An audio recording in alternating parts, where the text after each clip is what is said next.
sosial secara umum. Nah, untuk cerita tentang Agredaya dimulai dari cerita saya sendiri mungkin dan cerita pasangan saya bahwa sebetulnya memang betul Agredaya itu dimulai oleh saya dan sampai sekarang akhirnya jadi istri. Jadi awalnya itu kami adalah teman kerja sama-sama di Indonesia Mengajar dulunya, terus jadi teman hidup, jadi teman kerja yang jadi teman hidup atau menikah gitu. Jadi kalau awal cerita sebetulnya dengan aktivitas yang saya lakukan yang berkaitan dengan pertanian atau rempah-rempah itu sebetulnya sangat tidak nyambung dengan jurusan atau latar belakang pendidikan saya. Kalau saya sebetulnya lulusan S1 Teknik Mesin, namun akhirnya sekarang dari 2014 pindah ke desa dan menggeluti akhirnya tentang pertanian. Tapi sebetulnya secara prinsip yang saya lakukan kenapa akhirnya memilih pindah ke desa dan memulai Agredaya adalah karena di awal itu saya merasa di tahun 2012 hingga 2014 itu ada beberapa keinginan atau kegelisahan dalam diri saya untuk memiliki sebuah aktivitas pekerjaan yang di satu sisi punya dampak baik untuk diri saya, tapi mudah-mudahan lebih dari itu bisa ngasih dampak untuk orang lain juga. Jadi mudah-mudahan apa yang saya lakukan ngasih manfaat ke banyak orang. Nah, itu pun perjalanannya lumayan lama dan Agredaya sekarang hingga berproses fokus ke rempah-rempah itu juga di 2 tahun awal itu buat kami masa-masa pencarian, masa-masa yang paling berat.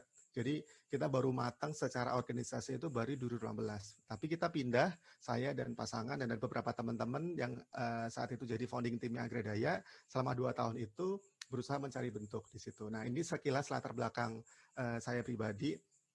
Nah kalau Agredaya sendiri adalah aktivitas utama kami adalah melakukan budidaya, kemudian pengolahan dan kegiatan bersama dengan masyarakat ada di 2 provinsi, di Yogyakarta dan Jawa Timur. Kita mengolah tanaman rempah biofarmaka atau sekarang lagi rame ya, kayak nama lainnya itu empon-empon. Jadi seperti jenis jahe, kunyit, temulawak di situ. Nah, semenjak 2016 kita fokus awalnya hanya di Menoreh, di perbukitan Menoreh di Kabupaten Kulon Progo. Namun semenjak tahun 2016 kita juga melibatkan beberapa sejumlah petani di Kabupaten Trenggalek, Jawa Timur. Nah, ada beberapa apresiasi atau rekognisi dari beberapa lembaga yang kita dapatkan hingga saat ini. Dan kalau secara prinsip sebetulnya yang Agredaya lakukan adalah Agredaya itu berusaha untuk mengeksplorasi potensi yang ada di desa, kemudian dengan melakukan pendekatan teknologi tepat guna terbarukan dan menghasilkan sebuah produk yang disalurkan ke market di situ. Kata kuncinya adalah dimulai dari potensi di desa. Jadi ketika tadi saya sempat cerita di awal bahwa 2 tahun awal itu kita mencoba mencari komoditas, kemudian ketemu beberapa kelompok tani atau ketemu beberapa kelompok masyarakat, ternyata kita mendapati ada 2 hal yang menjadi identifikasi permasalahan. Jadi ketika kita berbicara pertanian, ternyata masalahnya baik secara makro atau mikro itu lumayan banyak tantangannya. Jadi sebagian besar petani-petani di Menoreh, kemudian juga di Jogja secara umum, itu masih dalam keadaan yang prasejahtera kondisinya. Jadi bahkan dari sumber dari BPS Pertanian di situ menyebutkan bahwa rata-rata pendapatan petani itu tidak sampai 500.000 per bulan. Jadi kemudian angka lain disebutkan bahwa rata-rata umur petani itu adalah 53 tahun ke atas. Jadi sudah banyak yang sepuh atau sudah renta dan menua.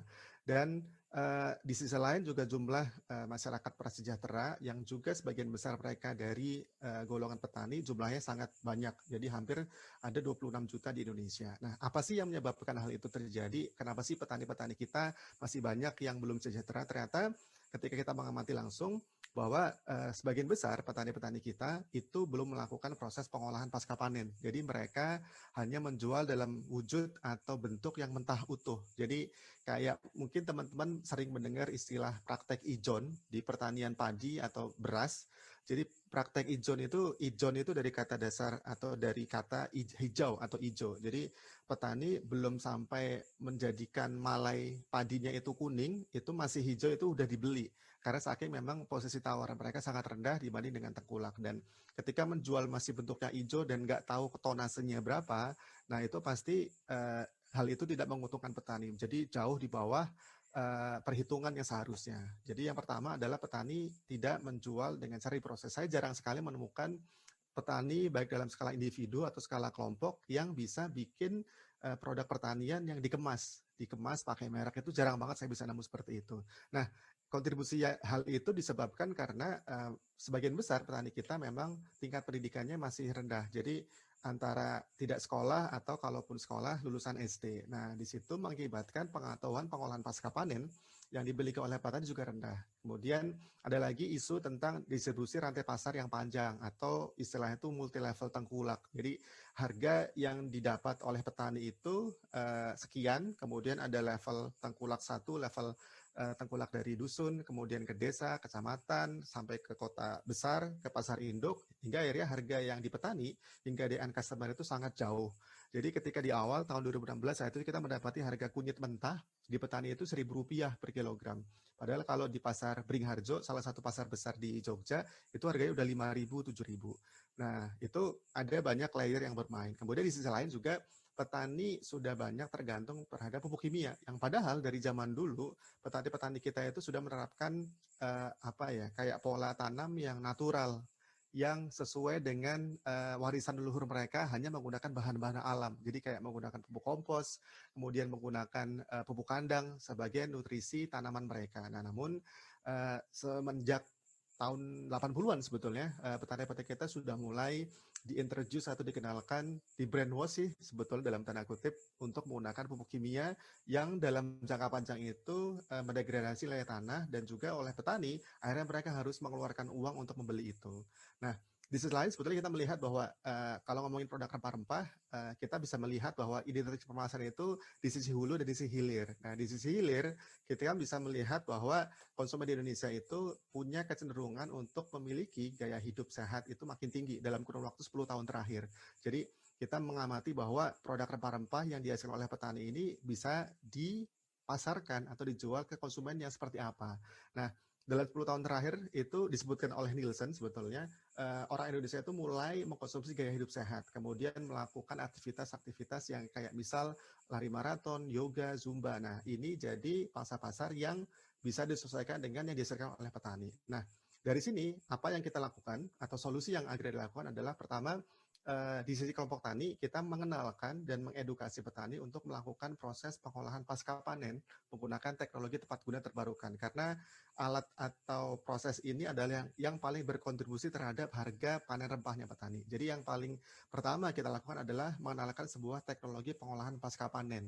Jadi alatnya sederhana sebetulnya. Alatnya itu seperti oven untuk mengeringkan hasil panen, tapi kalau oven biasa menggunakan energi dari gas atau listrik yang itu mahal. Nah, alat yang kami gunakan menggunakan radiasi sinar matahari dan atau tungku biomasa. Itu yang pertama. Nah, nanti detail alatnya ada di slide selanjutnya. Yang kedua, kami juga sebetulnya sifatnya mengenalkan kembali tentang budidaya pertanian secara natural atau organik. Jadi ada sebuah konsep namanya natural farming. Nah, kemudian lewat praktek ini kita edukasi lagi petani untuk pede menggunakan bahan alam di sekitar mereka untuk bisa dibudidayakan secara alami dan natural.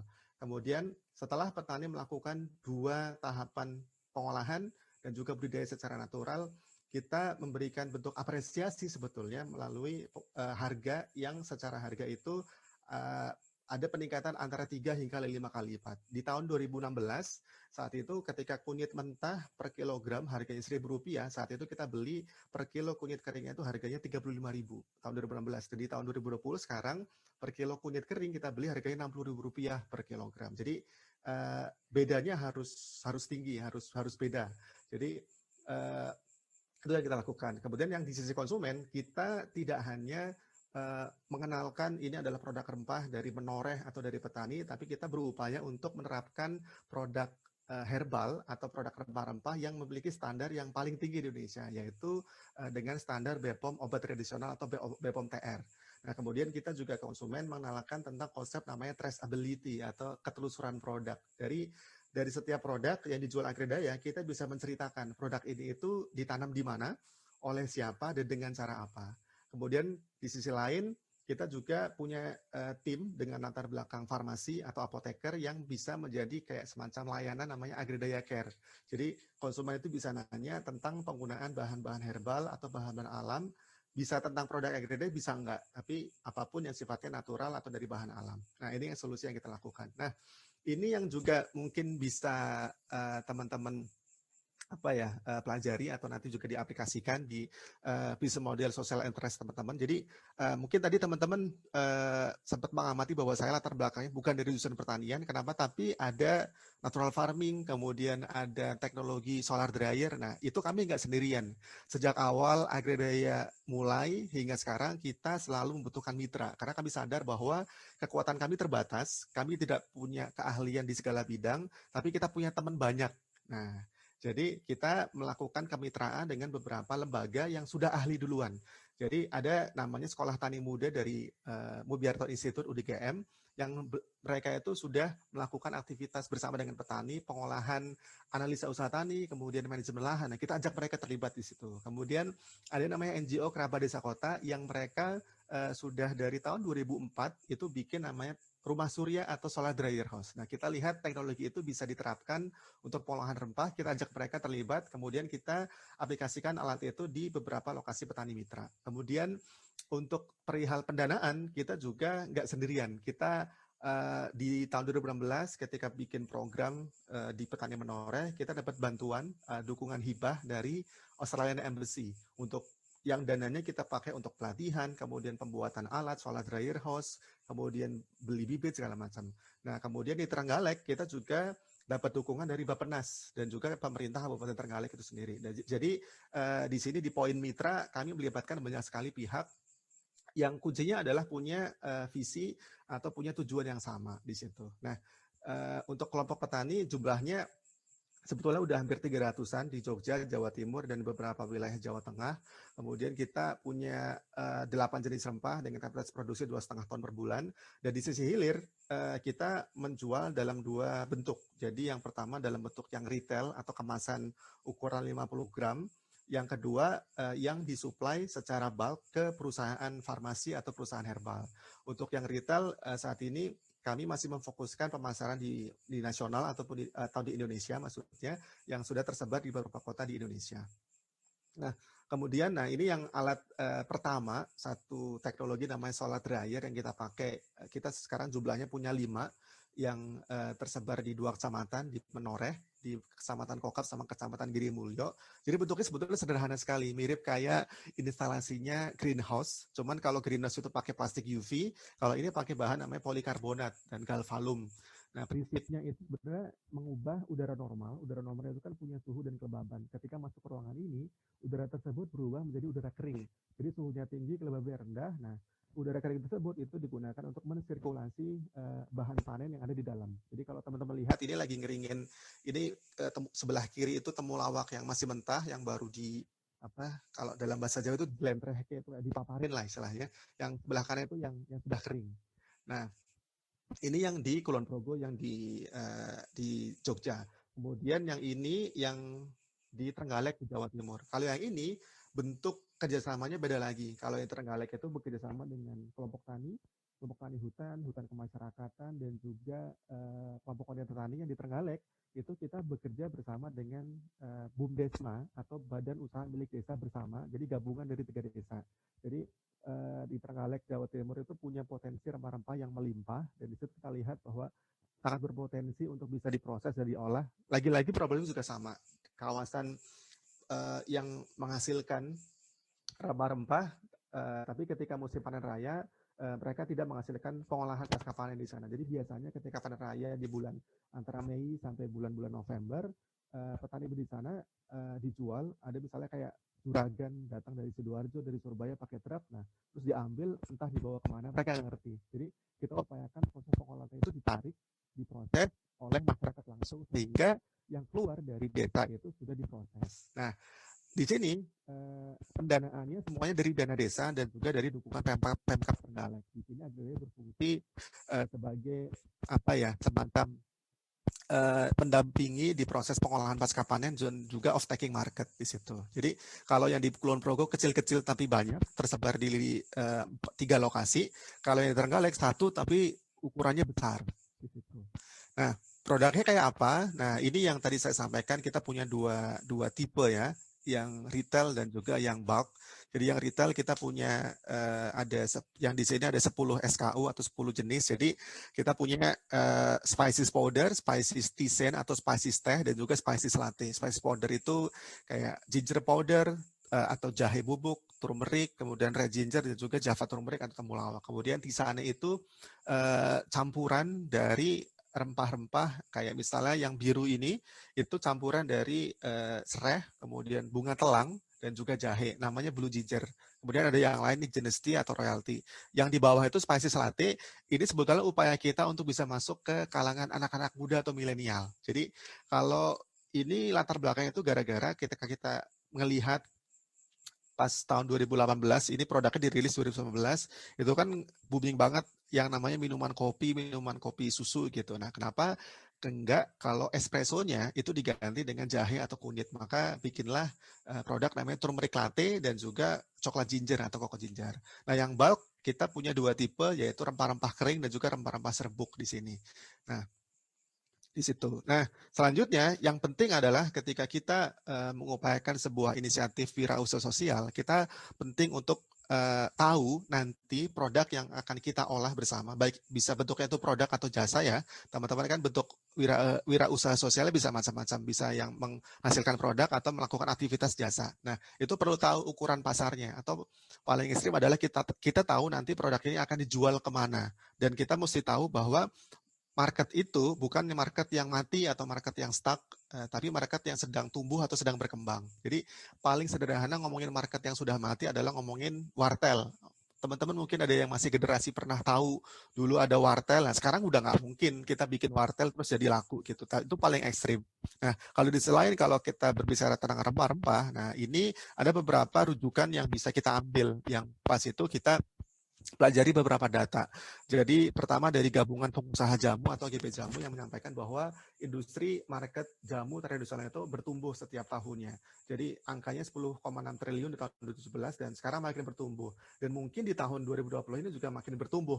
Karena pas bulan Maret ketika kondisi pandemi, orang-orang makin jadi kayak back to nature lagi, back to rempah-rempah lagi. Jadi malah nyari jamu, nyari hal-hal yang bisa meningkatkan imunitas dengan pendekatan produk-produk yang natural. Nah, jadi mungkin angkanya lebih dari 9,8%.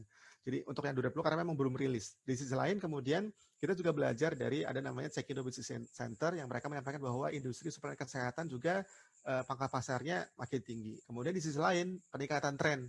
Dan kalau ngomongin market Indonesia juga kita menyasar ada kelas menengah ke atas yang Bapak sudah menyebutkan bahwa angkanya makin tumbuh di situ. Jadi kita mesti tahu ukuran pasarnya ini, dan kita juga saat ini masih menyiapkan semacam legalitas atau beberapa dokumen untuk persiapan ekspor, dan kita juga belajar ada dari namanya trademap.org atau dari Kementerian Perdagangan. Kita tahu bahwa pertumbuhan ekspor rempah-rempah kering atau rempah-rempah serbuk kayak jahe, kunyit, temulawak itu juga makin tinggi. Nah, itu yang kita mesti pelajari. Jadi mesti tahu, jangan sampai dalam tanda kutip ketika kita melakukan kegiatan pemberdayaan atau pengembangan masyarakat, kita latih, kita kasih mesin mungkin, kita kasih apa, tapi giliran sudah menghasilkan, kita bingung dijual kemana. Nah, biasanya itu penyakitnya pengusaha. Jadi merasa bahwa produkku adalah yang paling bagus, paling hebat, tapi ketika dijual, nah bingung kemana di situ. Nah, jadi yang menarik dari wirausaha sosial ini adalah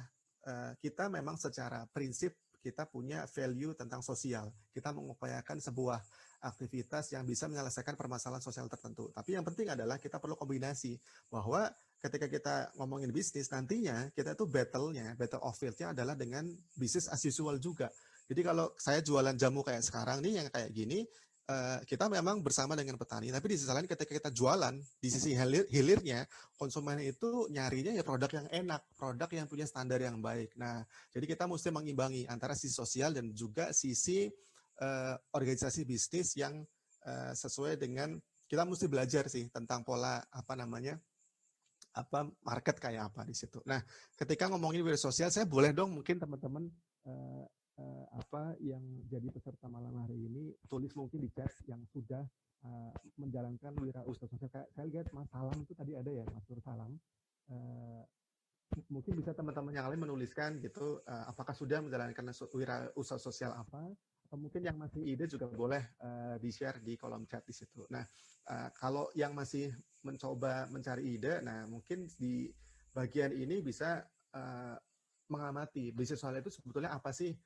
Kenapa harus ada bisnis sosial? Apa bedanya dengan bisnis yang biasa atau bisnis yang sekarang ada gitu? Kemudian kalau ngomongin wirausaha sosial, apa bedanya dengan aktivitas sosial atau aktivitas yang sifatnya misalnya bentuknya kayak dompet duafa atau yayasan di situ. Nah, kalau secara spektrum, nah kita bisa lihat bahwa social enterprise atau bisnis sosial itu adalah irisan dari aktivitas bisnis tradisional atau bisnis yang seperti biasa istilahnya, dan juga aktivitas tradisional charity atau yang sifatnya hanya murni aktivitas sosial. Nah, kita bisa mengulik dari beberapa hal. Pertama, dari segi aktivitas bisnisnya, dari segi pendanaan. Nah, kalau ngomongin tentang aktivitas yang murni sosial, biasanya mereka mendapatkan pendanaannya, kayak contohnya secara lembaga itu bentuknya ada yayasan atau lembaga wakaf, atau bentuknya NGO. Nah, itu masuknya biasanya masuk ke tradisional charity. Jadi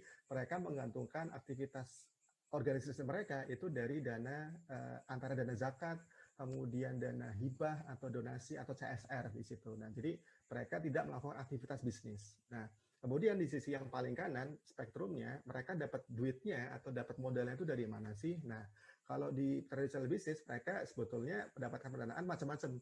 Jadi yang kita sering kenal mungkin dari sifat itu pinjaman, baik pinjaman pada skala personal ataupun lewat bank, kemudian bisa juga dari patungan. Nah, tapi mereka sifatnya adalah memang murni berbisnis. Mereka bisa terus berjalan ketika bisnisnya itu bisa profit atau menghasilkan. Nah, yang paling tradisional atau yang paling kiri, yang tradisional charity, mereka bisa terus beraktivitas ketika ada donor terus. Nah, social enterprise itu di tengah-tengahnya. Jadi mereka atau lembaga ini harus punya social value tertentu yang ingin mereka berusaha untuk entaskan atau mereka upayakan untuk diselesaikan. Nah, tapi di sisi lain mereka untuk aktivitas organisasinya itu dilakukan melalui aktivitas for profit atau aktivitas bisnis di situ.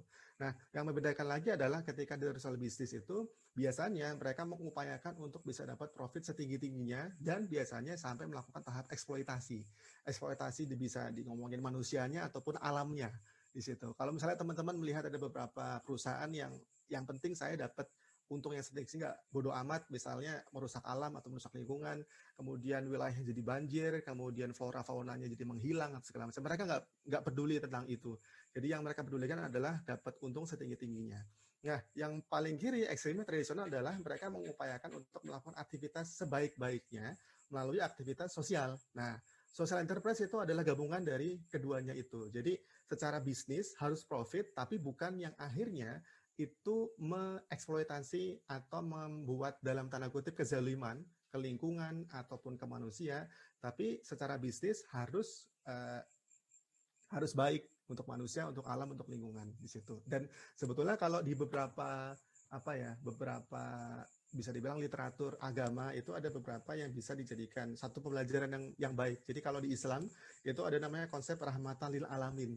Jadi karena kebetulan agama saya juga Islam, jadi rahmatan lil alamin adalah sebuah bentuk bagaimana seorang manusia itu bisa memberikan manfaat atau rahmat ke semuanya, ke sesama manusia, ke alam juga.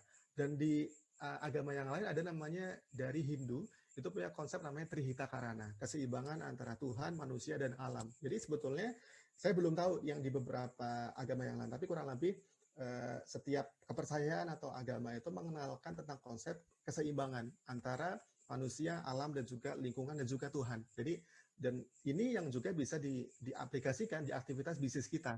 Jadi bisnis, ya bisnis, cuman bukan yang harus eksploitasi alam sebesar-besarnya dan akhirnya mengesampingkan efek-efek yang buruk ke lingkungan di situ. Nah, secara aktivitas seperti itu. Nah, biasanya tradisional bisnis itu juga melakukan aktivitas ini sosial dalam bentuk CSR atau bentuknya apa namanya ya kayak bentuk-bentuk sumbangan atau apa, tapi itu adalah bagian sampingan dari aktivitas perusahaan inti. Nah, sedangkan di social enterprise itu sifatnya adalah gabungan. Jadi aktivitas utama mereka ya aktivitas sosial juga.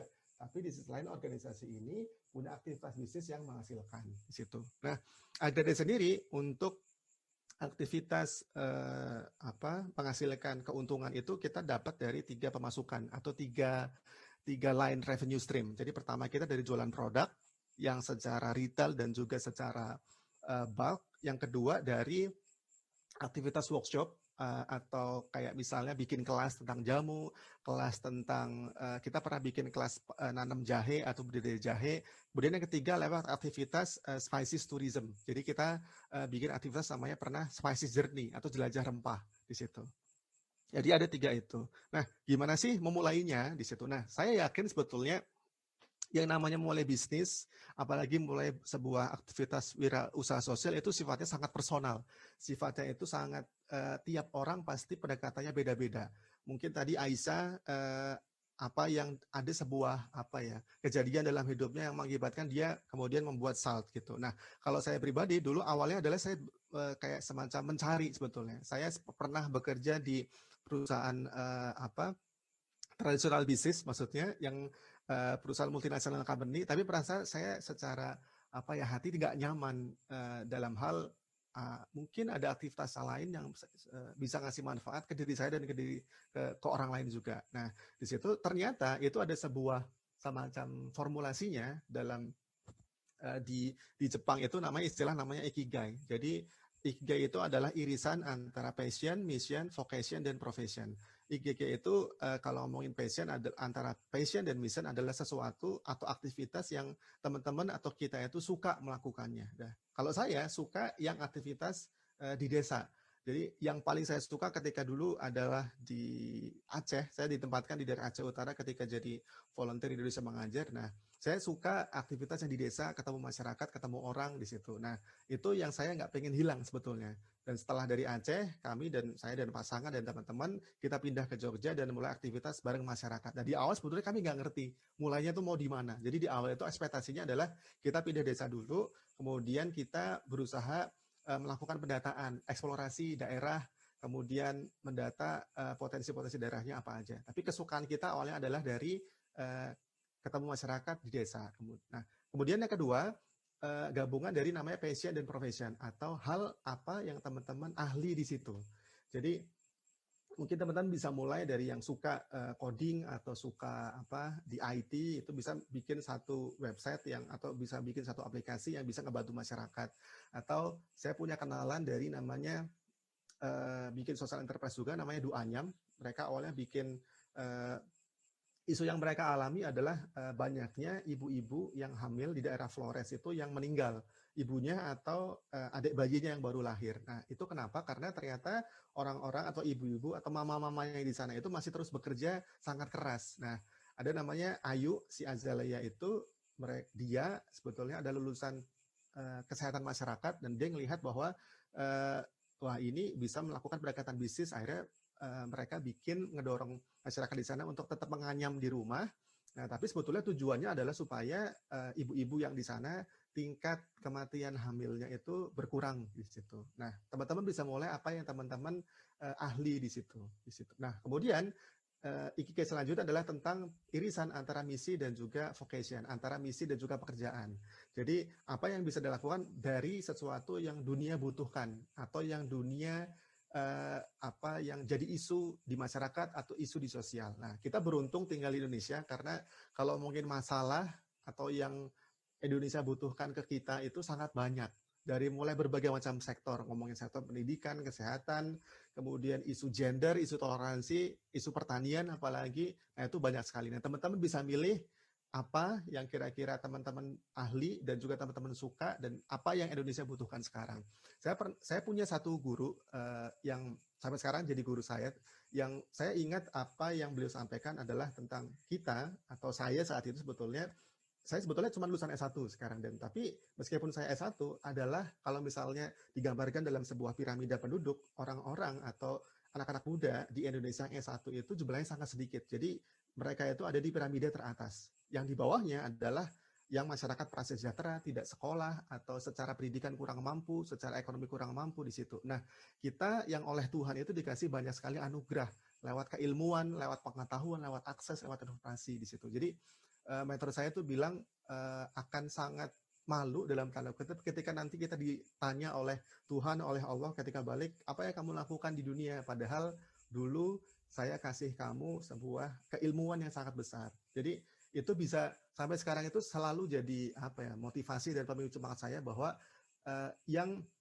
tidak seberuntung saya tuh banyak. Yang istilahnya tuh kalau anak muda sekarang tuh bilangnya berprivilege gitu ya. Lewat pendidikan, lewat akses, lewat pengetahuan di situ. Kita adalah orang-orang yang berprivilege.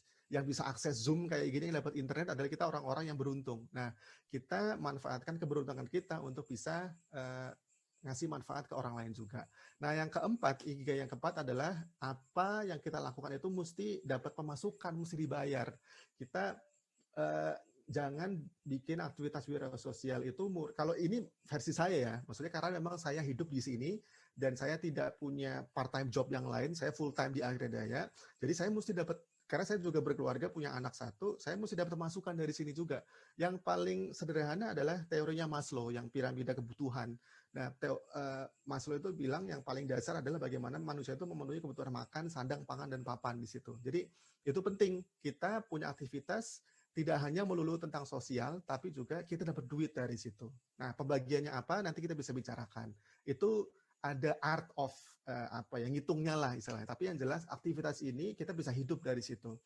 Saya bisa cerita 2 tahun awal 2014 hingga 2016 itu adalah masa-masa paling berat buat saya karena saya merasa sebetulnya 2 tahun awal itu saya beneran kayak lilin, sosokan kayak lilin. Jadi lilin itu kan berupaya untuk menerangi sekitar ya, tapi dirinya sendiri meleleh. Nah, saya 2 tahun awal tuh begitu karena saya berupaya untuk ngasih aja terus ke orang atau mengupayakan yang penting jalan dulu, tapi ternyata sisi atau sense of business saya masih sangat kurang. Saya nggak bisa jualan, saya nggak bisa develop produk, saya bikin satu produk tapi bingung jualannya kayak apa. Nah, saya ngerasa kayak meleleh saat itu. Dan di situ saya berusaha untuk belajar, nyari guru, nyari apa ya, nyari coach lah istilahnya, nyari orang-orang yang sudah duluan melakukan dan saya belajar ke sana dan saya akhirnya belajar dapat pembelajaran sehingga akhirnya kita dapat strategi untuk bisa dapat dana hibah Australia itu gara-gara saya ketemu mentor saya diajarin social enterprise itu memang punya aktivitas sosial, tapi ada strateginya untuk bisa dapat pendanaan di awal. Nah,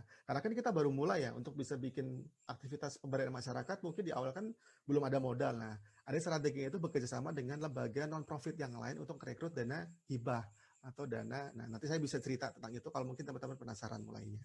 Nah, kemudian bisa mulai dari mana? Nah, ada lagi yang bisa jadi rujukan teman-teman, namanya Sustainable Development Goals. Mungkin teman-teman sudah sangat familiar dengan ini. Jadi kayak apa?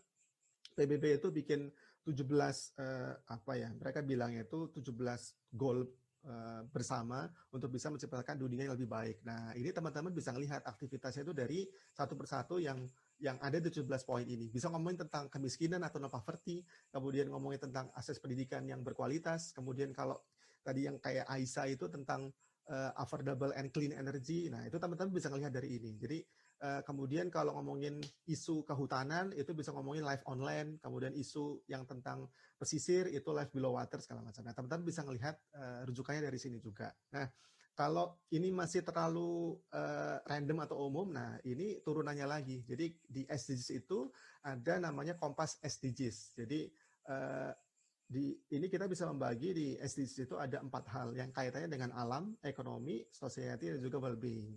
Nah, apa aja yang kaitan dengan alam, yaitu isu-isu yang tentang terkait climate change, kemudian penggundulan hutan, dan wah kita inilalahi banget kalau ngomongin penggundulan hutan yang angkanya itu hampir 30.000 hektar per tahun.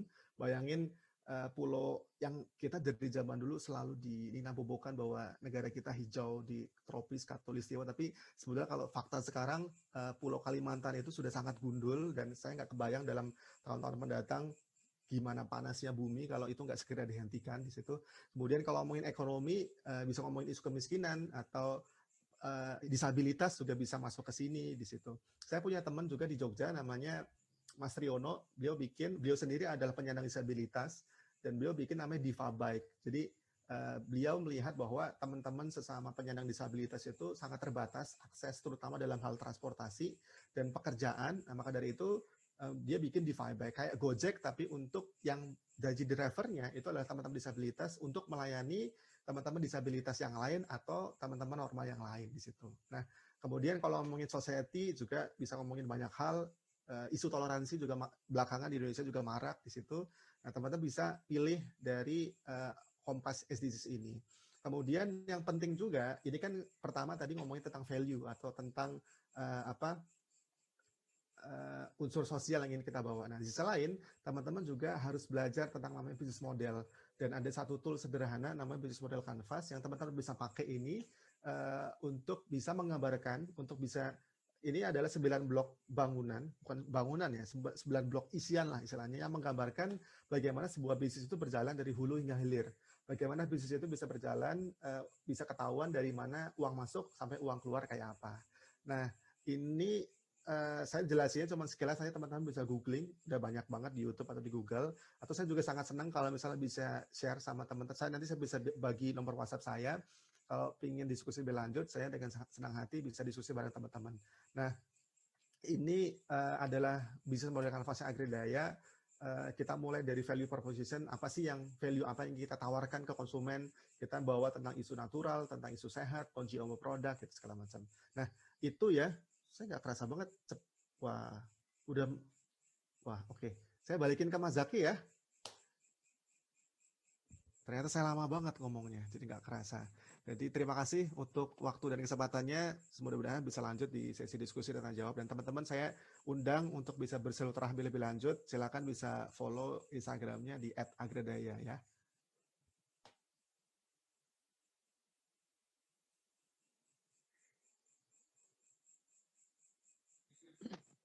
Oke, terima kasih materinya Kak Andika. Iya, nggak kerasa banget Kak. Tapi memang materinya sangat ini ya, sangat apa namanya, sangat menarik daging semua soalnya Kak, gitu.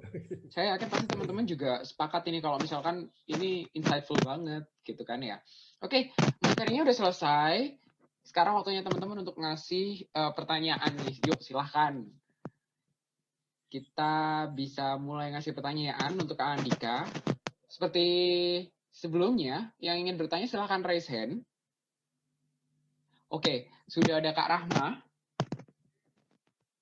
Saya persilakan untuk Kak Rahma, silahkan untuk open mic.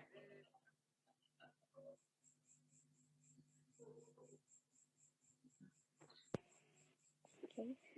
Terima kasih sebelumnya untuk pemaparan dari Agredaya.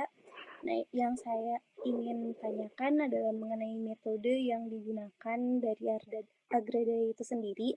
Apa sih metode khas yang digunakan? Apakah itu menggunakan design thinking ataupun metode apa gitu yang khas digunakan selain dari BMC yang tadi sudah dipaparkan? Terima kasih. Saya langsung jawab Mas Zaki. Ya, metode yang digunakan itu ada dua pendekatan ya Mbak Rahma. Jadi pendekatan yang sifatnya itu berkaitan dengan sosial atau masyarakat, itu kita pakai namanya impact planning and measurement Mbak. Jadi itu kayak, nanti saya bisa share sih sebetulnya karena template-nya istilahnya. Jadi itu kita bisa ngukur apa sih sebetulnya isu yang ingin kita spesifik, ingin kita solving, kemudian aktivitas turunnya apa aja, kemudian checkpoint-nya apa. Nah, itu untuk yang sifatnya di hulu atau yang sifatnya berkaitan dengan masyarakat atau dengan beneficiaries. Nah, kalau yang sifatnya dengan hilir atau jualannya ya, yang paling nampol sih sampai sejauh ini saya pakainya bisa menggunakan Canvas. Terus saya juga sampai sekarang masih belajar tentang marketing, tentang branding. Jadi ada dua pendekatan. Jadi memang kita harus bagi sih antara, dan kalau bisa yang bagian hilir atau jualan ini kita jangan selalu terpaku dengan yang sifatnya sosial-sosial banget di situ, karena bukan berarti ini dikesampingkan ya, tapi saya berharap teman-teman ketika wirausaha sosial menampilkan atau jualan produknya itu jangan menjual kemiskinan atau menjual ketidakberdayaan. Nah, itu pada akhirnya ya, kalau ngomongin konsumen, kayak kita bisa tanya ke diri kita sendiri, kita beli produk itu karena apa sih? Sebetulnya lagi-lagi sebetulnya karena kualitas, karena produk ini bagus, produk ini oke. Ketika produk ini ternyata punya story behind produknya adalah empowering others atau empowering farmers, itu ada nilai tambah.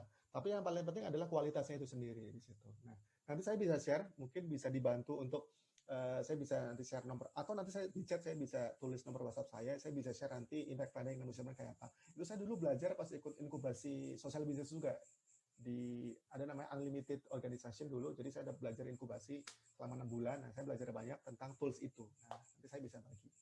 Itu Mas Zaki. Oke. Iya, jadi kurang lebih seperti itu ya Kak Rahma. Mungkin karena ini juga ya Kak Mas. Hilang Mas. Atau ke apa namanya? Kalau kita misalkan menjual ketidakmampuan atau menjual kekurangan itu nanti spiritnya yang ingin kita sampaikan. Ya, betul. Power, mungkin seperti itu ya Mas ya. Ya. Iya. Jadi seperti itu ya Kak Rahma.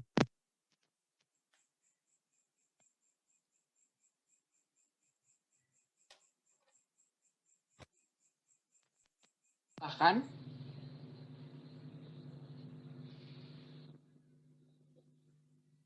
halo Kak Ismul. Silakan open mic.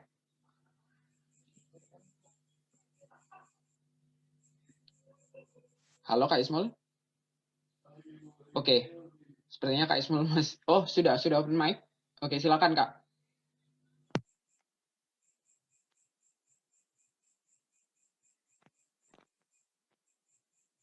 Saya nggak mendengar atau belum bicara ya. Mas Zaki dengar nggak Mas Ismail? Saya juga nggak dengar Mas Zaki nih. Saya koneksinya atau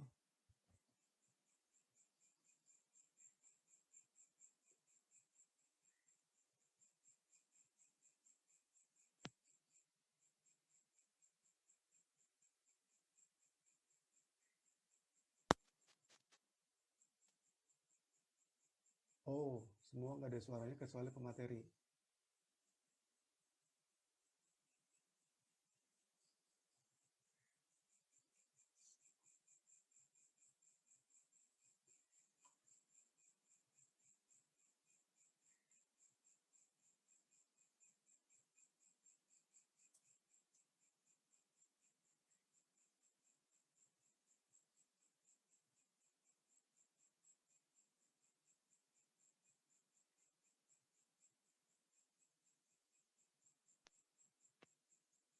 Boleh, Mas Ismul. Maksudnya boleh di chat. Karena saya nggak dengar Mas Ismul dan Mas Zaki ya. Maksudnya mungkin teman-teman yang lain bisa bantu cek sound.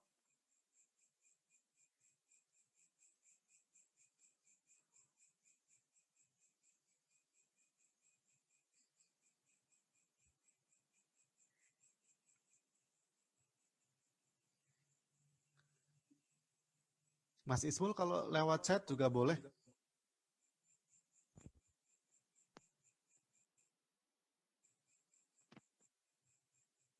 Ya, lewat chat aja nggak apa-apa, Mas.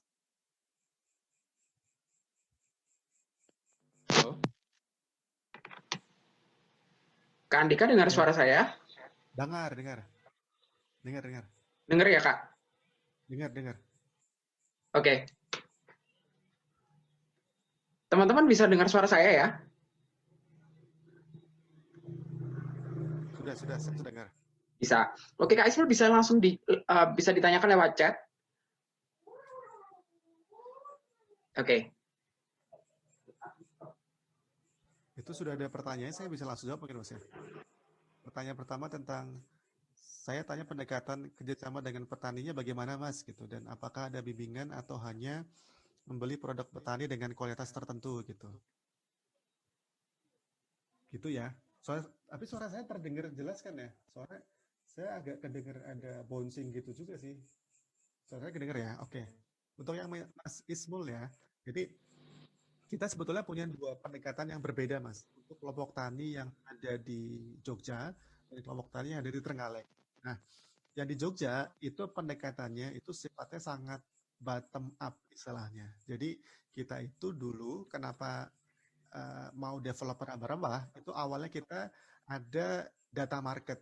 Jadi pas itu kita dapat inquiry market itu dari Belgia yang minta essential oil dari beberapa bahan rempah. Nah dari situ kemudian kita cari kelompok petaninya ada di mana. Nah, di situ kita nyari data petani-petaninya adalah ada di daerah perbukitan Menoreh di sana. Dan yang kita lakukan adalah kita bikin pendekatan secara personal dulu sih, Mas. Jadi kita di awal itu nggak langsung bilang kita itu mau beli dengan harga sekian, itu belum. Jadi kita pas ke sana itu, bahkan kalau saya ya, karena pas itu kita kerjasama langsungnya sudah dengan Yayasan Kerabat Desa Kota, saya saat itu ngakunya bukan dari Agredaya, tapi ngakunya dari yayasan. Karena kalau atas nama yayasan itu punya apa ya, posisi yang lebih aman dan lebih halus untuk bisa ketemu masyarakat. Karena pengalaman sebelumnya ketika saya mengenalkan langsung dengan perusahaan tertentu, ternyata persepsinya itu berbeda. Nah, dari situ ketika kita berbicara sama yayasan dan tidak punya semacam tendensi untuk melakukan aktivitas yang sifatnya langsung ke ekonomi, nah itu petani lebih bisa menerima. Jadi di awal itu kita melakukan pendekatan personal dulu, jadi kita kayak ngebro dulu atau kita dekat dulu sama mereka. Nah baru setelah itu kita melakukan pendekatan sifatnya transaksional. Jadi setelah kita kenal dekat dan kita malah beberapa momen kita nginep di tempat mereka dan kita pelan-pelan mengajak mau nggak untuk bikin pelatihan pengolahan pasca panen dan bikin alat di situ. Nah itu pendekatannya sangat bertahap dan itu lama sekali, hampir selama 1 tahun Mas Ismul. Jadi tiap aktivitas itu punya challenge sendiri-sendiri. Yang menarik itu ketika kita mengupayakan mau bikin rumah surya atau solar dryer house, itu kita kan pendekatannya itu pakai bawa proyektor ya, pakai layar gitu dikasih gambar gitu, Bu nanti kita akan bikin begini nih kira-kira. Nah ibu-ibu atau petani itu belum kebayang karena kayak apa nih bentuknya dan kita berkali-kali nanya ini nanti kira-kira mau di mana ya Bu? Nah itu belum ada jawaban. Nah ternyata memang betul ibu-ibu belum kebayang rumah surya itu kayak apa. Hingga akhirnya kita ajak beberapa perwakilan ibu-ibu, kita jemput tuh ke atas ke Menoreh, kita bawa turun ke pinggir untuk melihat rumah surya yang udah jadi kayak apa. Jadi supaya kelihatan langsung bentuk atau wujud nyatanya kayak apa. Dan itu selalu kita lakukan juga. Jadi yang sifatnya itu ada contoh nyatanya. Jadi untuk memberikan keyakinan ke petani untuk berubah ke pola tanam secara natural, kita bikin namanya lahan demplot Mas Ismul. Jadi lahan demplot itu kayak lahan percontohan. Jadi dalam 1 kali masa tanam itu kita bikin 2 pola budidaya yang berbeda. Satu budidaya yang biasa yang sebelumnya sudah dilakukan, yang kedua dengan lahan sekitar 300 meter persegi itu ditanam secara natural. Nah, dalam 1 kali masa panen itu, petani akan lihat bedanya. Ini yang pakai cara biasa, ini yang dengan pendekatan natural farming kayak apa. Nah, petani di situ bisa mengamati dan melihat langsung. Jadi prinsipnya sih, ya kayak kita kan nggak pengen sesuatu lihatnya itu sangat abstrak. Jadi ketika ada bukti nyatanya itu bisa lebih meyakinkan. Dan yang kedua yang paling penting kita jangan kayak ngasih PHP sih. Jadi maksudnya begini. Jadi kadang-kadang nih ya ketika kita belum yakin terhadap satu produk tertentu, kita udah buru-buru mengenalkan. Ketika kita belum yakin terhadap harga atau pola tertentu, kita sudah bertransaksi. Yang mana itu belum tentu akan sustain. Jadi yang paling penting ketika berbicara yang dalam case ini adalah komoditas rempah, itu ada kepastian dalam beberapa hal. Pertama dalam hal harga, kemudian dalam hal konsistensi beli. Jadi harga mahal, tapi kalau belinya sekali apa artinya dong di situ. Jadi harga mahal dan juga harus konsisten. Jadi nah sampai tapi nggak yang harus jadi di kontrak gitu juga enggak. Karena itu kalau ngomongin kan biasanya saya pernah ditanyain tuh agraria bikin MOU nggak sih sama petani gitu. Kita enggak karena itu jadinya kayak apa ya awkward gitu sih karena malah jadinya distrust gitu. Jadi lewat pendekatan itu yang awalnya adalah kuncinya pendekatan personal. Nah setelah itu bisa pelan-pelan ngomongin pendekatan yang sifatnya transaksional, tapi ada konsistensi dan jangan PHP dalam tanda kutip. Di situ saya pernah punya pengalaman dengan beberapa mahasiswa ya, yang KKN atau apa ya pas itu ya. Jadi mereka itu minta izin ke kita untuk ngajakin petani rempah kita untuk nanam namanya lidah buaya. Dan pas itu saya bilang, ini dipastiin ya, kalau panen ini nanti beneran diambil. Jadi mereka itu lagi mau bikin, apa tuh namanya, PKM ya. PKM, cincau tapi lidah buaya, dari lidah buaya di situ. Nah pas itu mereka bilang, ya mas kita pastiin nanti ketika panen bisa diambil. Nah ternyata beneran ketika panen, bisnis mereka udah bubar. Jadi karena skalanya proposal gitu, nah itu yang kita hati-hati sih. Jadi untuk apa ya, maksudnya ide atau usulan itu mudah, tapi kepercayaan itu lebih penting di situ. Dan bimbingannya kita punya tim, kalau 2016-17 itu saat itu kita belum punya tim dengan latar belakang teknologi pangan dan pertanian itu belum. Tapi semenjak 2018 kita sudah ada tim interaksi sendiri. Nah itu tugasnya salah satu adalah mendampingi petani di sisi budidaya dan di sisi pengolahan. Jadi bimbingannya ada. Jadi tidak hanya beli produk, beli putus gitu, enggak gitu. Begitu, Mas Zaki. Mungkin yang lain bisa lanjut menyampaikan langsung. Atau ada pertanyaan dari Mas Alfa? Oke. Apakah sudah terjawab untuk Kak Ismail ya? Sudah? Ya. Sudah. Oke, terima kasih Kak Ismail. Kemudian setelah Kak Ismail ini juga ada Kak Lina yang sudah raise hand. Halo Kak Lina. Bisa unmute? Halo, selamat malam. Oke, silakan Kak Lina. Oke, terima kasih atas pertanyaannya dan atas sharingnya dari Mas Andika. Saya cukup tertarik sih sama isi dari presentasi yang cukup tebel dan sangat bermanfaat banget ya. Terus saya ada pertanyaan sih terkait traceability produk yang udah di-mention tadi. Ya. Nah, itu implementasinya itu sebenarnya seperti apa sih, Mas? Ya. Terus untuk yang nomor 2, ini pengen tahu dari segi pengalaman pribadi Mas Andika. Awalnya adalah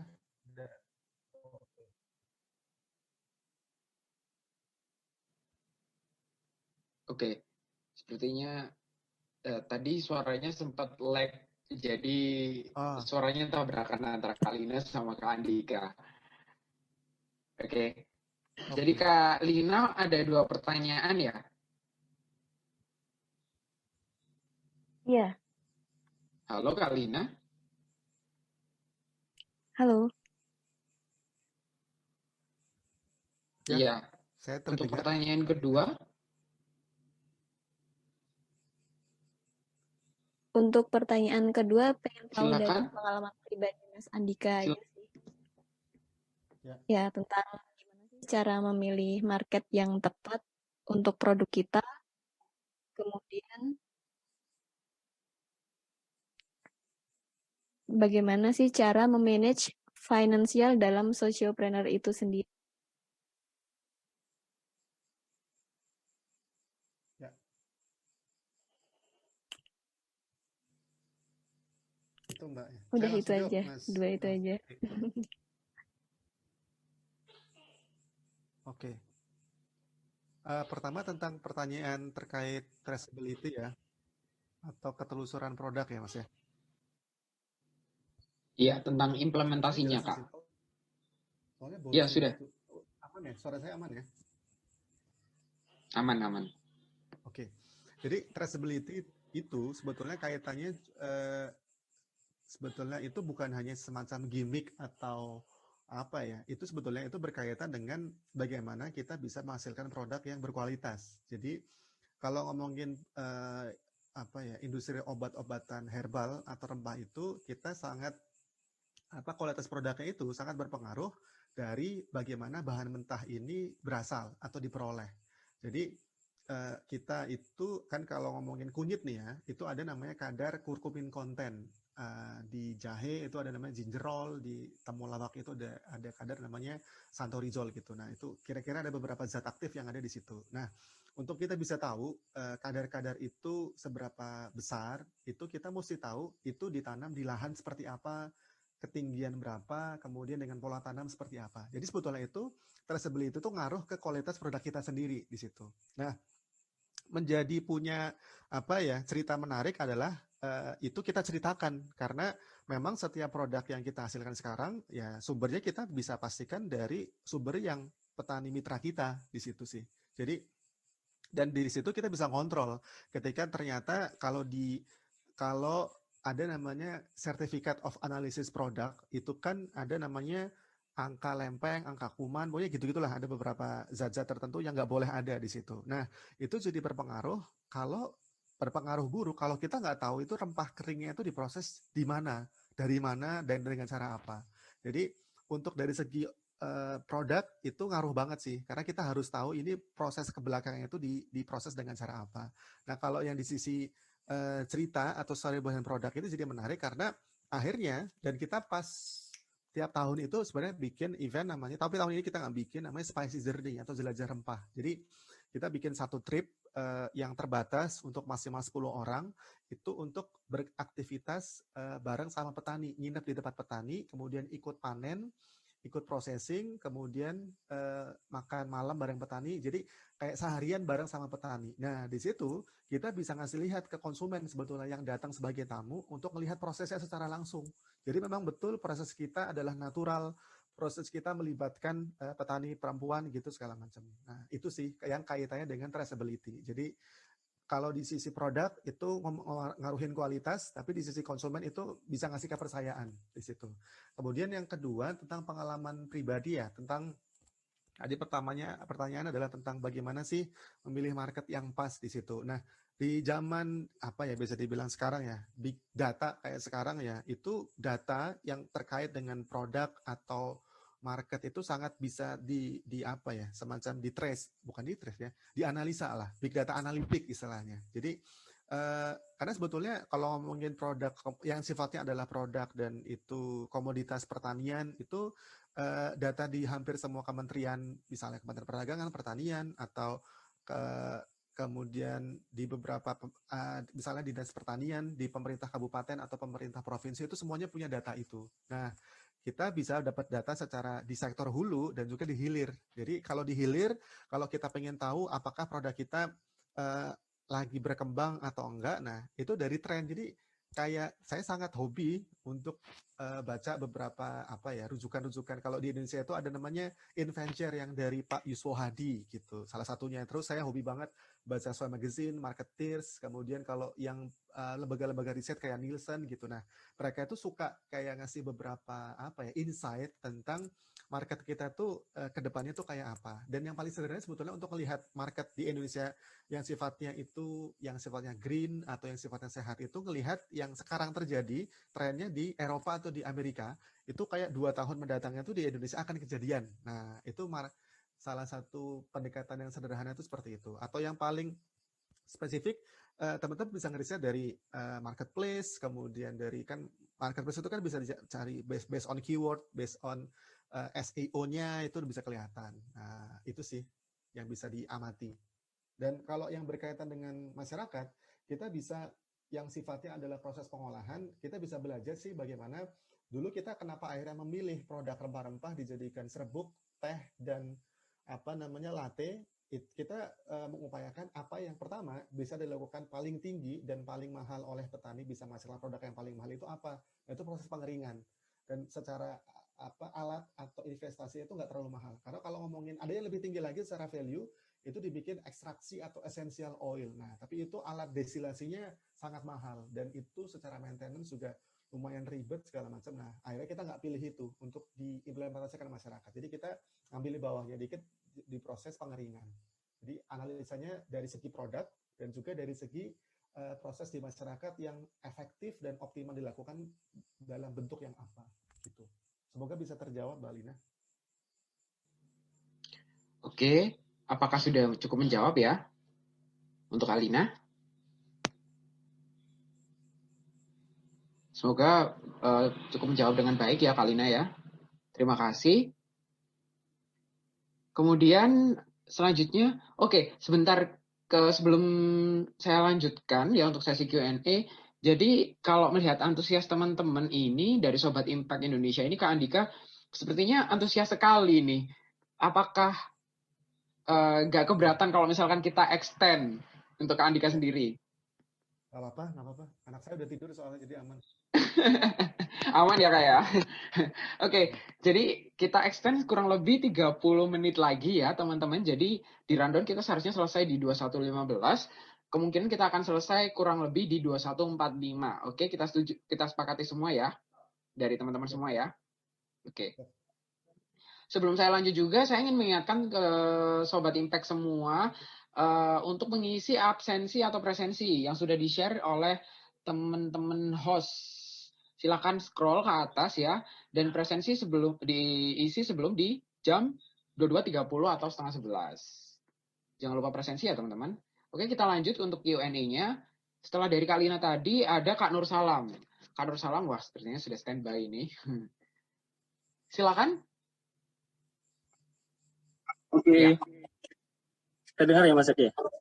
iya kedengeran. Silakan. Dengar, Mas. Halo, Assalamualaikum Mas Dika. Waalaikumsalam.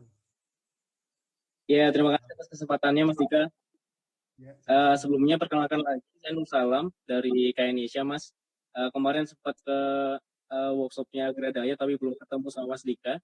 Ini kebetulan malah bisa ketemu di sesi ini, saya pengen tanya langsung jadinya Mas. Jadi kebetulan Indonesia juga sudah berjalan secara bisnis selama 4 tahun, dan kami di sini juga sedang membangun program sosial yang sifatnya memang diawali dari program, bukan dari bisnis. Karena Indonesia dulu berawal dari bisnis awalnya yang memang membantu para penenun-penenun daerah untuk membantu memarketingkan produk kain yang ada. Jadi kami di Indonesia sudah berjalan 4 tahun ini, mungkin bisa jadi lebih kebanyakan ke bisnis, bukan ke program sosialnya.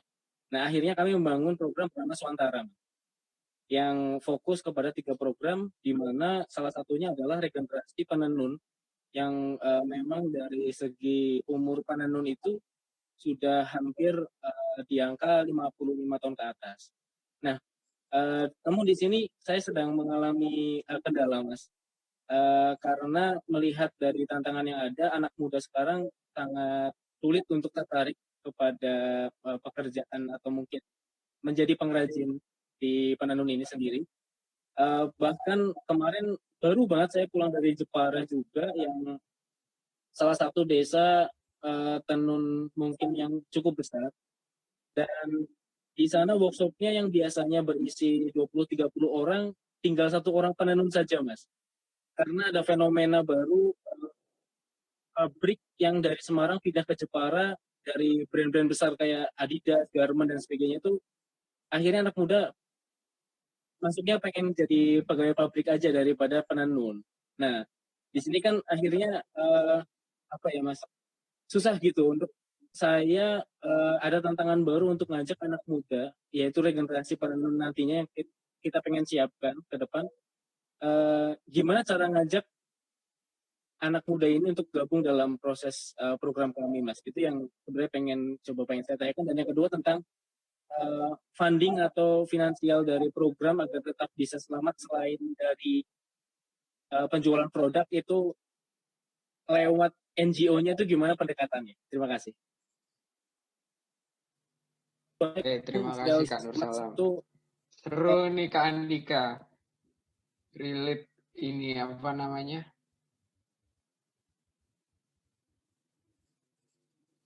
Oke. Freeze ya? Nge-lag. Oke. Oh, oke. Sudah. Oke, saya ini ya, saya jawab masalah. Iya, sayang banget kemarin, mohon maaf ya. Seru nih Kak. Jadi nggak ketemu. Ini soalnya berkaitan dengan SDM pemuda yang terkendala idealisme sama cuan nih.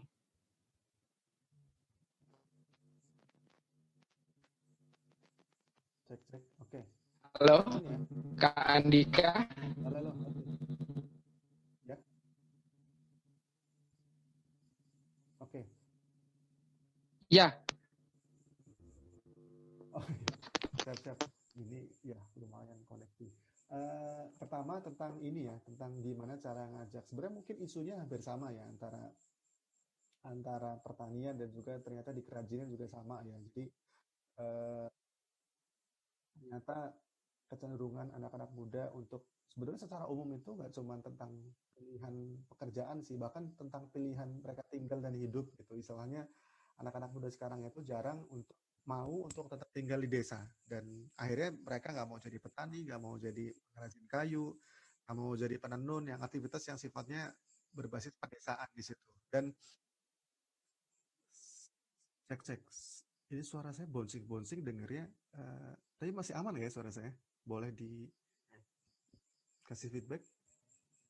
Masih aman suaranya? Di saya masih aman Kak. Oke, masih. Oke, berarti tadi yang saya sampaikan Saya jelas masih terdengar ya. Jadi saya aman. lanjut. Ya, oke.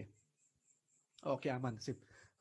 Jadi isunya memang kita juga punya isu yang sama tentang gimana sih cara ngajak anak muda, terutama anak muda setempat yang ada di sini untuk mau jadi masa depannya katakanlah jadi petani dan bahkan tetap tinggal di desa di situ. Nah, dan sejujurnya sampai detik ini kita juga kesusahan untuk pingin ngelibatin anak-anak muda yang asli sini untuk jadi petani lagi. Tapi yang menarik justru bukan anak muda sini yang tertarik.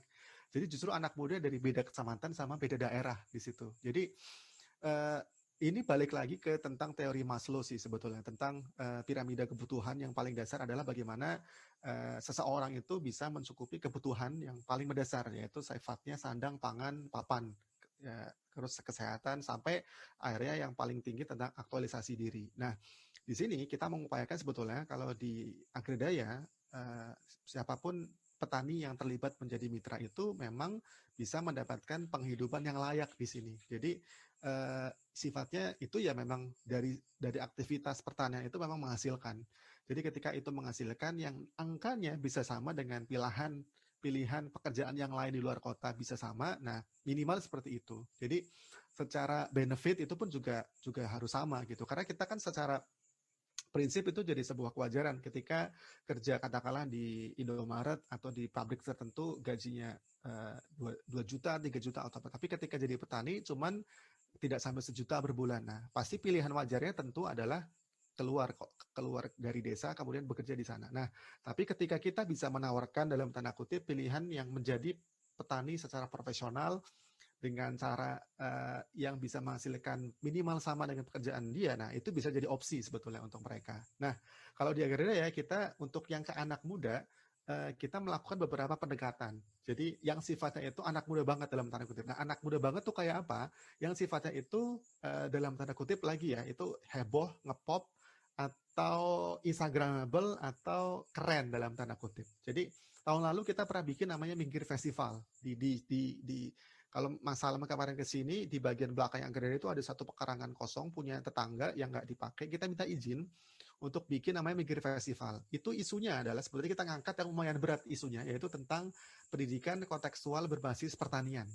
Jadi karena kita bisa menyadari bahwa kurikulum terutama yang di sekolah negeri itu sifatnya sangat tidak kontekstual dengan sifatnya kedaerahan. Jadi anak-anak di sini itu kalau ditanya cita-citanya ya pasti mau jadi dokter, jadi insinyur, jadi pokoknya yang sifatnya kota yang keluar dari desa. Nah itu nggak adil karena anak-anak sini tidak dikenalkan profesi yang berbasis kelokalan. Kenapa nggak dikenalin profesi petani tapi petani yang sukses, petani yang keren, petani yang profesional yang menghasilkan. Jadi kurang adil. Pendidikan kita tuh kurang adil mengabarkan profesi-profesi yang pedesaan. Kesannya itu kuno, nggak berdaya segala macam. Jadi nah lewat acara Mikir Festival itu kita sebenarnya pengen ngasih pemahaman yang sejajar bahwa sebetulnya pilihan beraktivitas di desa itu juga bisa menghasilkan. Nah yang ke anak-anak muda, jadi pas tahun lalu kita kayak ngundang, itu ada 4 kegiatan. Pertama diskusi, kemudian ada workshop mengolah bahan-bahan alam yang ada di sekitar pinggir. Kemudian yang ketiga ada pasar rakyat. Yang keempat ini live musik. Jadi ada namanya Mbak Rara Sekar yang Isyana yang kita undang ke sini untuk jadi gula gitu istilahnya.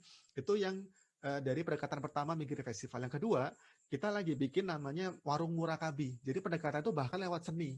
Jadi Warung Murakabi itu awalnya itu adalah instalasi seni di Arjok 2019 dan 2020 yang kita hadirkan ke Agredaya untuk jadi bentuk nyata. Jadi warung itu nanti akan diisi oleh artisan atau pengrajin makanan, sandang, pangan, papan, sekitaran Minggir untuk bisa jualan di situ, untuk bisa kita promoting dan kita kalau dalam bahasa Jawa itu diuri-uri atau dilestarikan istilahnya. Nah, tapi yang menjadi menarik pendekatannya lewat seni. Lewat seni artinya apa? Jadi ya kayak ada beberapa public figure atau artis atau yang datang ke sini, jadi ke desa, mereka datang karena pengen lihat beras merah, sorghum, kemudian ada namanya stagen kalau di dekat sini di Moyudan itu ada penenun juga di situ. Jadi anak muda itu sukanya yang begitu. Ketika saya ingat pengalamannya Mas Sugeng Handoko, mungkin teman-teman ada yang tahu, yang dia itu dari pengelola Gunung Api Purba Ngelanggeran yang di mana Gunung Kidul ya. Jadi Mas Sugeng di awal itu kan kendalanya adalah ketika dia berusaha meyakinkan teman-temannya, kemudian orang-orang yang ada di sana, itu tidak bisa langsung. Tapi ketika yang dihadirkan adalah orang luar, yang sifatnya kayak misalnya dosen atau wartawan gitu, yang itu sifatnya eksternal, itu bisa lebih masuk di situ. Nah, Mas Sugeng kolaborasi dengan orang lain untuk bisa melakukan edukasi ke masyarakat setempat di situ. Jadi perlu ada kombinasi antara orang-orang yang di internal dan juga eksternal. Kalau ngomongin yang sifatnya anak muda itu sih, jadi pertama mesti apa ya istilahnya ya, secara pemasukan juga harus sama nih, minimal sama dengan pilihan yang di luar. Yang kedua, dibikin aktivitas ini jadi keren. Masalah mungkin pernah tahu namanya Sukacita nggak sih, yang Mbak Denika sama suaminya tuh Bertrand Flash namanya. Jadi satu suaminya bule, dia mirip model bisnisnya kayak Mas Salam. Jadi dia bikin apa ya, natural dye, kemudian jenis-jenis pakaian yang dari bahan alam gitu. Nah itu dia tuh kayak ngajak banyak beberapa public figure untuk kolaborasi, kayak ada namanya Monita penyanyi gitu segala macam. Nah itu datang ke desa untuk ngelihat proses. Jadi kadang mesti seperti itu, meskipun memang itu sifatnya apa ya, jadi kayak terlalu, tapi anak-anak muda suka seperti itu, terutama anak muda desa. Jadi ketika ternyata orang-orang yang di luaran desa itu lebih menghargai apa yang ada di daerah situ daripada dia sendiri, nah itu lama-lama dia akan terpantik di situ. Jadi kita kayak sekarang nih, kita mungkin teman-teman ada yang pernah tahu Pak Singgi Kartono yang dari Singgi Susilo Kartono yang dari Temanggung, yang bikin sepeda bambu, sepeda gi, dan juga Magno Radio, kemudian bikin pasar papringan segala macam. Nah ya kami lewat warung Murakabi, Pak Singgi kita sering ajak ke sini, dan Pak Singgi bisa cerita ke teman-teman muda yang lain bahwa contoh-contoh aktivitas berbasis pedesaan yang profesional dan bikin sejahtera si personalnya itu sendiri atau lingkungannya itu juga banyak sebetulnya. Itu yang mesti rajin-rajin dikenalkan sih Mas Salam. Dan saya sebetulnya yang ke anak-anak muda sini juga belum banyak sih. Jadi malah yang banyak orang-orang dari anak muda tapi daerah lain justru. Gitu. Itu sih Mas, mudah-mudahan terjawab ya. Nanti kita ketemu lah harus. Ya, belum ketemu. Oke, terima kasih ya untuk pertanyaannya Kak Nur Salam, semoga terjawab dengan baik. Ya. Kemudian kita selanjutnya juga ada Kak Reza yang sudah raise hand. Silakan Kak Reza untuk open mic.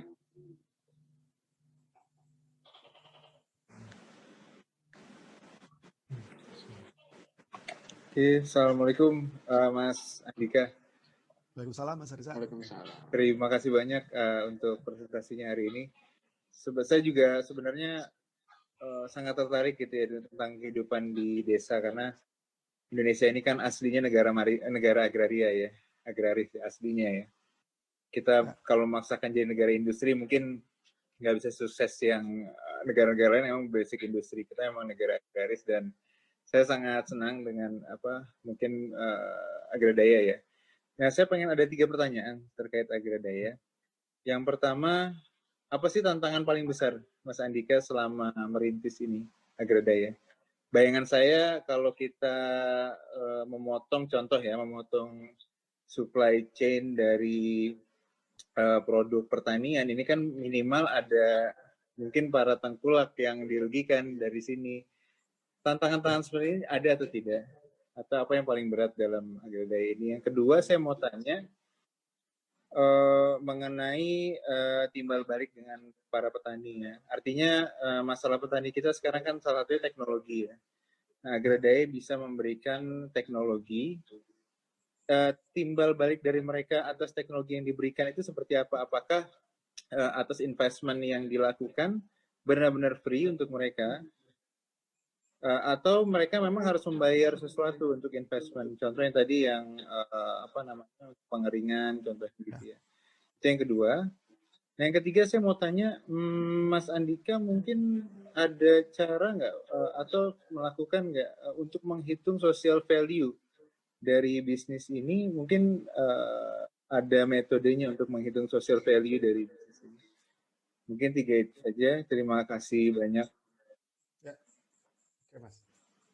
Pertama tentang tantangan, dan saya baru ingat tadi pertanyaan Mas Salam ada yang belum kejawab terkait dengan strategi permodalan ya. Jadi sekalian saya jawab. Jadi karena Sejujurnya setiap tahapan bisnis di Agredaya baik dari awal berdiri hingga sekarang itu selalu ada tantangan sih Mas, dan itu tantangannya selalu beda-beda. Nah, di tahap awal itu yang paling challenging adalah justru ke personal saya. Jadi pas itu saya masih galau antara tetap lanjut tinggal di desa dan melakukan aktivitas yang belum menghasilkan. Saya dulu sebetulnya sempat udah apply untuk bisa kerja di apa MNC lagi gitu, karena waduh kok begini terus gak ada duit segala macam gitu. Apa artinya sosial tapi dirinya sendiri meleleh gitu, tadi yang kayak apa analoginya kayak lilin gitu. Jadi pertama di personal, kemudian yang kedua di awal itu permodalan, karena ketika kita mengupayakan sebuah aktivitas sosial bisnis tentu butuh modal yang di awal itu yang kita gambarkan adalah untuk melakukan aktivitas pelibatan masyarakat. Jadi ada aktivitas pemberdayaan masyarakat di situ. Nah, di situ tadi saya cerita, dan yang sekarang kita lakukan untuk terkait permodalan itu ada dua. Jadi kita sebenarnya selalu mengupayakan yang aktivitas untuk pemberdayaan masyarakat itu pakai dana pihak ketiga. Jadi pertama dana pihak ketiga itu dari tadi ya. Jadi yang menjawab sekalian pertanyaan Mas Salam. Jadi sebetulnya ada beberapa lembaga atau bahkan negara yang memang diwajibkan untuk ngasih dana ke negara berkembang untuk diberikan hibah untuk aktivitas bisa tiap tahun atau tiap negara itu isunya beda-beda. Jadi pas tahun 2016 saat itu isunya adalah perempuan dan juga pertanian. Dan pas itu Australia lagi ngebuka round pendanaan untuk lembaga non-profit sebetulnya. Jadi kita sebetulnya secara lembaga ini nggak bisa masukin karena kita pas itu bahkan belum punya CV pas itu, dan kita belum punya lembaga. Tapi kita lihat bahwa wah ini menarik nih untuk bisa ngegandeng lembaga non-profit tertentu untuk bisa ngerekrut dana hibah, karena yang paling penting adalah kita punya satu value yang sama. Perkara nanti pendanaannya dari mana, nah itu bisa kita kreatifkan istilahnya. Nah pas itu kita lihat bahwa kita punya kenalan beberapa yayasan dan salah satunya adalah mereka punya value yang sama dengan kita. Jadi dan itu sebetulnya yang sering terjadi sekarang dan dari dulu sih sebetulnya. Ada beberapa aktivitas yayasan, NGO ataupun bahkan pemerintah yang itu sifatnya sangat top down dan itu basis on program saja. Ada timeline program yang dibatasi durasi waktu. Jadi paling sederhana seperti ini. Jadi yayasan atau NGO atau bahkan pemerintah itu kan sebetulnya mereka punya kekuatan pendanaan. Kalau negara atau pemerintah kabupaten atau dinas-dinas tertentu tuh ya, itu kan mereka dapat duit dari APBN dan mereka punya kewajiban untuk menghabiskan. Nah, ya umumnya yang itu jamak terjadi atau umum terjadi adalah mereka hanya ngasih uang atau pelatihan atau kasih mesin, kasih alat, kemudian ada proses pendampingan, ikut pameran atau apa, itu masih jalan. Tapi ketika ditinggal, itu petani nggak sustain. Jadi, atau masyarakat nggak sustain. Kadang dalam pemikiran pemerintah atau negara atau yayasan ini ngasih pelatihan tentang budidaya jamur. Karena dalam sudut pandang mereka jamur ini laku segala macam. Tapi sebetulnya itu ketika petani atau masyarakat ini ditinggal, oh ternyata nggak bisa jalan lagi nih. Jadi mesinnya mangkrak, dan kita sering dengar kayak gitu kan sebetulnya. Jadi mesin-mesinnya mangkrak atau nggak bisa jalan lagi atau pokoknya nggak bisa dilanjutkan gitu. Nah, Agredaya sebetulnya mengupayakan proses itu tidak terjadi dengan kita bermitra dengan yayasan tertentu. Mereka memang punya aktivitas terbatas hanya berbasis per program 1 tahun. Nah, kita sebetulnya yang melanjutkan secara sustainability business. Nah, kita diuntungkan ketika bisa melakukan aktivitas ke masyarakat yang nanti komoditasnya bisa kita proses lebih lanjut. Di situ sih. Jadi yang kuncinya ketika kita bisa merekrut dana pihak ketiga adalah punya value yang sama. Nah, berbeda dengan kasus yang di Trenggalek, itu awalnya bahkan dari Bappenas sebetulnya. Bappenas saat itu punya program namanya Forum Keperantaraan, Mas Reza dan Mas Salam. Jadi Forum Keperantaraan itu sebetulnya isunya sama. Jadi ketika melihat pemerintah itu terlalu banyak menghambur-hamburkan uang, tapi tidak banyak yang jadi sustain, nah itu mereka coba membalik dengan cara ketika ada sebuah program atau sebuah pendekatan ke masyarakat itu dicari dulu namanya off-taker marketnya. Ketimbang buru-buru dikasih duit tapi nanti dijual nggak tahu bingung kemana. Nah, Forum Keperantaraan saat itu ngundang beberapa social enterprise dan juga startup untuk dipertemukan dengan 10 kabupaten percontohan. Jadi ada Banyuwangi, Pemalang, Pekalongan, terus Bantai, saya lupa ada berapa gitu. Nah, masing-masing daerah itu presentasi tentang daerahnya punya potensi apa aja. Nah, kebetulan Trenggalek itu yang presentasinya tentang potensi rempah-rempah di situ. Jadi ada 3, kelapa, rempah-rempah, sama satu namanya tanaman janggelan, itu mirip kayak cincau. Nah, kita akhirnya masuk ke yang rempah-rempah di situ. Nah, di situ sebetulnya sangat berbeda pendekatannya. Yang tadi saya cerita di Benoa itu sangat bottom up. Jadi kita tuh benar-benar langsung ke dusun, ketemu kepala dukuhnya, terus ya udah di situ. Kita bahkan nggak pernah ketemu Bupati Trenggalek, Bupati Kulon Progo untuk ngomongin program yang benar kita sampai detik ini, dan nggak ada kepentingan sebetulnya untuk ketemu bupati karena cukup dengan level dusun di situ dan kelompok petani yang ada di situ. Tapi yang di Trenggalek berbeda karena itu dari atas, dari Bappenas turun ke bupati. Pas itu bahkan kita harus koordinasinya dengan Pak Emil Dardak pas zaman beliau masih jadi bupati, turun ke Bapedannya sampai ke kecamatan dan ke desa di situ. Jadi nah yang menarik di sana pendanaannya itu dari patungan 3 desa sama kurangnya dari APBD Kabupaten Trenggalek di situ. Jadi untuk yang aktivitas untuk masyarakat, baik itu sifatnya pelatihan atau pelatihan sebetulnya masih ada yang dari dana dari kami, tapi yang sifatnya pengadaan alat atau pengadaan bibit itu dari dana pihak ketiga. Jadi yang saya cerita itu dari dana hibah dan juga dari pemerintah kabupaten atau pemerintah provinsi atau nasional di situ. Sama kami juga lumayan rajin sih untuk ikut kompetisi sih Mas Reza. Jadi kompetisi itu punya beberapa ini sih manfaat. Pertama dari kompetisi, dan ada beberapa perlombaan yang dari dulu itu saya harus incer untuk bisa dapat juara, karena itu jadi semacam validasi bahwa bisnis kita itu benar dalam tanda kutip ya. Nah, ketika ikut kompetisi kita bisa diuji sebetulnya model bisnis kita, bisa ikut kompetisinya bisnis biasa atau bisnis wirausaha sosial, itu bisa dua-duanya.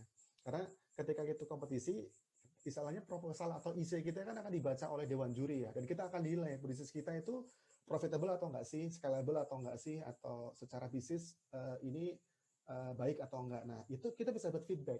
Dan yang paling saya incer dulu adalah wirausaha muda mandiri, dan saya sampai ikut 3 kali. Pertama gagal, kedua gagal, ketiga masuk dan juara akhirnya di situ. Dan selama 2 tahun, berarti itu saya 4 tahun proses, itu saya banyak belajar dari kesalahan-kesalahan saya di situ. Jadi cara paling sederhana untuk tahu hal yang mungkin kurang sempurna di bisnis kita adalah bisa ikut kompetisi atau ketemu mentor sebetulnya. Karena ketika ikut penjurian itu kan kita dikasih feedback apa yang kurang di situ. Jadi pertama bisa kita validasi ide bisnisnya. Kedua, kalau ikut kompetisi ketemu jejaring dengan dewan jurinya dan juga jejaring dengan sesama peserta. Yang ketiga baru ngomongin grand prize atau duitnya. Nah, duit ini ya bisa dipakai untuk dukungan atau tambahan sih sebetulnya. Nah, itu sih mudah-mudahan terjawab ya. Terus tadi bisa diingatkan nggak Mas Zaki pertanyaannya Mas Reza yang saya belum terjawab? Mungkin bisa ditanyakan ke Mas Reza. Boleh. Ada nggak ya Mas, belum terjawab? Tadi Mas Reza apakah sudah terjawab semua atau ada masih ada poin yang belum? Oh, maaf. Suaranya saya kecil ya karena kejauhan nih. Halo Mas Reza? Atau mungkin sudah terjawab? Sorry. Satu lagi sebenarnya. Saya mau tahu aja. Ini kan ada unsur social value ya di dalam bisnis social entrepreneur ini. Bagaimana sih cara menghitung bahwa bisnis kita impact secara sosialnya itu sudah sesuai dengan harapan kita waktu merintis? Mungkin itu Mas Andika. Ya. Nah, tadi nyambung pertanyaan Mbak Rahma yang di awal tuh. Jadi Mbak Rahma tadi nanya yang tentang tools yang dipakai. Tadi saya sampaikan tentang namanya impact planning and measurement. Jadi satu template atau satu tools yang sebetulnya itu menggambarkan sebetulnya kayak aktivitas dengan indikator apa yang bisa mengupayakan sebuah permasalahan sosial itu bisa diupayakan untuk diselesaikan. Nah, itu yang paling basic sebetulnya. Tapi ada yang lebih dalam lagi, itu ada namanya perhitungan namanya SROI, Social Return of Investment. Jadi itu harus pakai lembaga pihak ketiga atau kayak auditor gitu yang ukur lembaga kita sebetulnya sih kayak menghitung misalnya dengan 1 juta ketika dikasih ke Agredaya itu bisa ngasih impact ke berapa petani dan berapa sih peningkatan kesejahteraannya, itu ada hitungannya.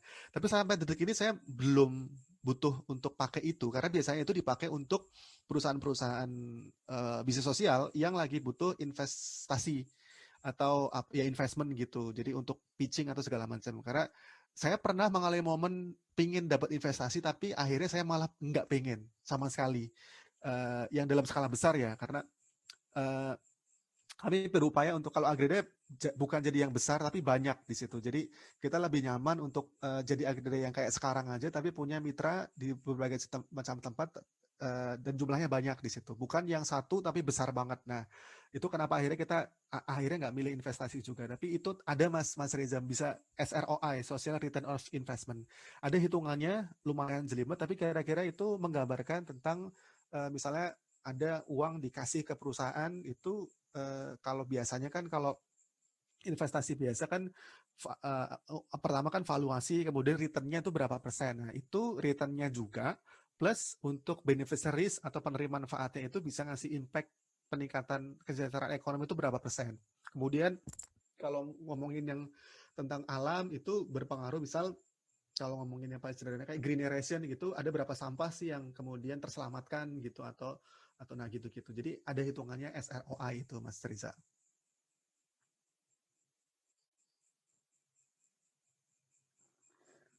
Oke, kurang lebih seperti itu ya Mas Andika ya.